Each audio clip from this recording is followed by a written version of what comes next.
परत एकदा सर्वांचे धन्यवाद।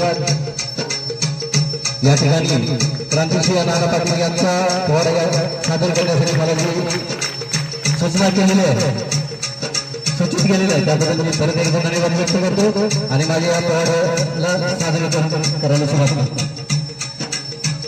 छत्रपती शिवाजी महाराज की, छत्रपती शिवाजी महाराज की।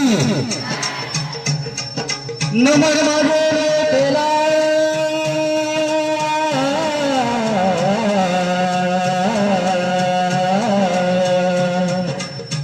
नमन माझे रेटेच्या राजाला, नमन माझे रेटेच्या राजाला, करून प्रारंभा दपावर थाप तुंबुण्याचा, दपावर थाप तुंबुण्याचा, दपावर थाप तुंबुण्याचा।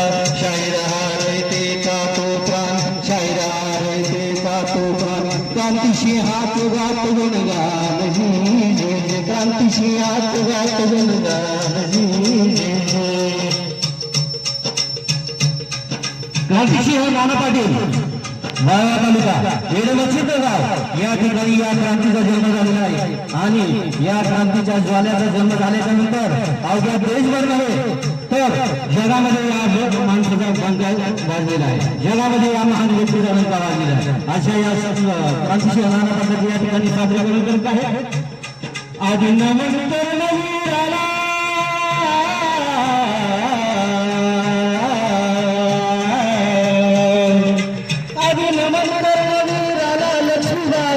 लक्ष्मीबाईला, नमन माझे मोठे मोक्षाला, नमन माझे मोठे मोक्षाला, आई बाबांच्या गुरुचरणाला, आई बाबांच्या गुरुचरणाला, नमन माझे महात्मा फुलेला, नमन माझे महात्मा फुलेला बाबासाहेबांना, नमन माझे शाहूराजांना, शाहूराजांना, शिवाजीराजांना, नमन माझे शाहूराजांना, शाहूराजांना, शिवाजीराजांना।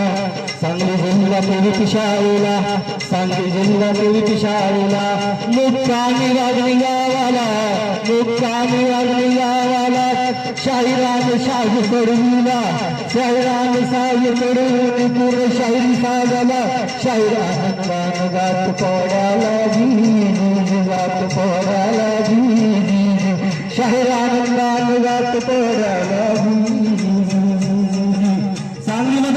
सांगलीमध्ये ज्वाला उसळली आणि या ज्वाळेचा भडका अवघ्या देशभर पसरलेला आहे, या ज्वाळेचा भडका अवघ्या देशभर पसरलेला आहे आणि येडेमच्छिद या ठिकाणी सूर्य तळपला आणि क्रांतीचा ज्वाला उसळलेला आहे। येडेमच्छिद या गावी सूर्य तळपला आणि क्रांतीचा ज्वाला उसळलेला आहे।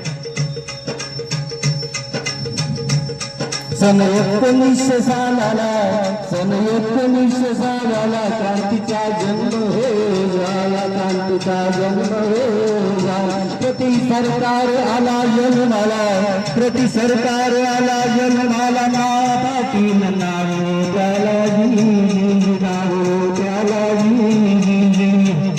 1900 सालामध्ये क्रांतिसिंह नाना पाटील यांचा जन्म झालेला आहे आणि अशा या बुलंद आवाजाचा सगळ्या महाराष्ट्रभर दबाव होता, दरारा होता आणि या दरारातून काय झालेलं आहे मित्रांनो, या दरारातून इंग्रजी शासनाला सुद्धा चपराक बसलेली आहे आणि इंग्रजी शासनाला सुद्धा या आवाजाचा दबाव बसलेला होता। नोकरी होती तलाठ्याची, ओढ होती राजकारणाची, नोकरी तलाठ्याची होती, नोकरी तलाठ्याची होती आणि राजकारणाची सुद्धा या क्रांतिसिंहांना ओढ होती, राजकारणाची सुद्धा या क्रांतिसिंहांना ओढ होती। सेवा करुणी लोकांची, सेवा करुणी लोकांची, हौस होती देशसेवेची, हौस होती देशसेवेची, लोकांची सेवा करून देशसेवेची हौस होती यांना आणि देशसेवा करत करत आपला देश एके दिवशी स्वतंत्र झाला पाहिजे या दृष्टिकोनातून क्रांतिसिंह नाना पाटील काम करत होते। क्रांतिसिंह त्यांचं जीवनाचं महत्वाचं जे काही आयुष्य होतं ते सगळं त्यांनी राजकारणाला लावलेलं होतं। नोकरी करत असताना सुद्धा, नोकरी करत असताना सुद्धा, राजकारण करत असताना सुद्धा लोकसेवेची जाणीव नव्हती। लोक लोकांची सेवा करण्याची जाणीव त्याच्यामध्ये होती.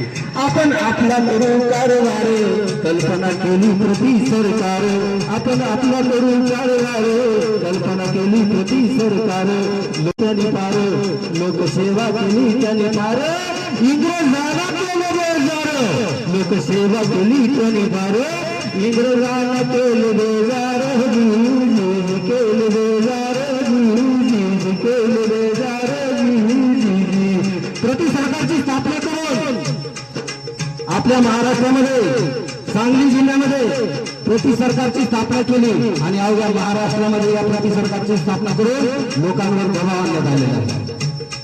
शासनावर दबाव आणलेला आहे. कोणत्या शासनावर? कोणत्या शासनावर? इंग्रजी शासनावर त्यांनी दबाव आणलेला आहे. इंग्रजी शासनावर त्यांनी दबाव आणलेला आहे. हा होता दणकट ज्वाला, जरा होता त्याचा इंग्रजाला. हा दणकट ज्वाला होता आणि त्या दणकट ज्वाल्यामुळं इंग्रजांना सुद्धा दरारा बसलेला आहे, इंग्रजांना सुद्धा भीती बसलेली आहे, इंग्रजांना सुद्धा त्यांनी सवय करून सोडलेला आहे. हा होता दणकट ज्वाला, दरारा होता इंग्रजाला. हा सिंह भूमिगत झाला, सिंह भूमिगत झाला, भूमिगत झाला. इंग्रजांनी फरमान सोडलं की क्रांतिसिंह नाना पाटलाला लवकरात लवकर अटक करून आमच्यासमोर तात्काळ आणायचं, त्यांना अटक करायची आणि जेलमध्ये टाकायचं, असा इंग्रजांनी वटहुकम काढलेला होता. अजूनही तुमच्या माहितीत अजूनही तो वटहुकम आपल्या ह्याच्यामध्ये अभिलेखागारामध्ये जतन करून ठेवलेला आहे. क्रांतिसिंह नाना पाटलांचे जे वंशज आहेत त्यांच्याकडे सुद्धा अजूनही तो वटहुकम आहे.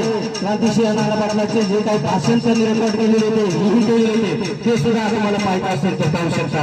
या अशा महान व्यक्तीचे या ठिकाणी मला सादरीकरण करायला मिळते, धन्यवाद व्यक्त करतो.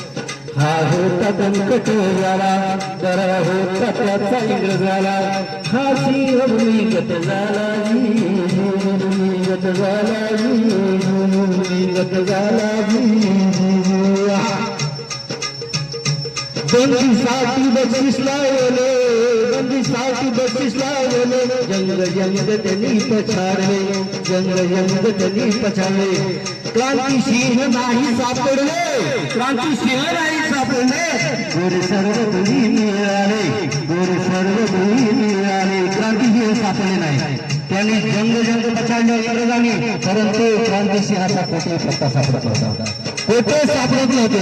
कोणाला विचारलं तर कोणीही पत्ता सापडत नव्हतं. आपला जो देह आहे, आपला जो प्राण आहे तो गेला तरी बेहतर, पण मी क्रांतिसिंहाचं नाव कोणालाही सांगणार नाही, मी क्रांतिसिंहाचं नाव या इंग्रजी सत्तेला सांगणार नाही, असं प्रत्येक व्यक्तीच्या मनामध्ये पासून जोडलेलं होतं. अशा या क्रांतिसिंह नाना पाटलांना आपल्या या परिसरामध्ये पोते बाबा म्हणून सुद्धा ओळखलं जातं. माहिती आहे तुम्हाला, पोते बाबा म्हणून सुद्धा ओळखलं जातं. एका ठिकाणी त्यांनी भाषणाला उभे राहिले, भाषणाला उभे राहिल्याच्या नंतर त्यांचा पहिला शब्द असायचा, शड्डू ठोकल्याच्या नंतर पहिली गोष्ट असायची, छत्रपती शिवाजी महाराज की, छत्रपती शिवाजी महाराज की. आणि इथून भाषणाला सुरू केल्याच्या नंतर अवघ्या जनास वाटायचं की मुसळधार पाऊस होतोय, असे त्यांचे शब्द असायचे. मुसळधार पाऊस होतोय. त्याचबरोबर त्यांनी सुरुवातीला माझ्या शेतकरी बांधवांनो असं वक्तव्य करायचे आणि पुढे आपल्या भाषणाला सुरुवात करायची. अशा या क्रांतिसिंह नाना पाटलांची माहिती आपल्याला या ठिकाणी सादरीकरण करायला मला मिळालेलं आहे. धन्यवाद व्यक्त करतो. आणि शेवटचे एक करू आहे, असा होता सूरवीर, असा होता सूरवीर, गाणं होता त्याचा कणखर, गाणं होता त्यांचा कणखर. तारीख संभाजी शंभर, तारीख संभाजी शंभर, तारीख संभाजी शंभर. निर्वेद झाला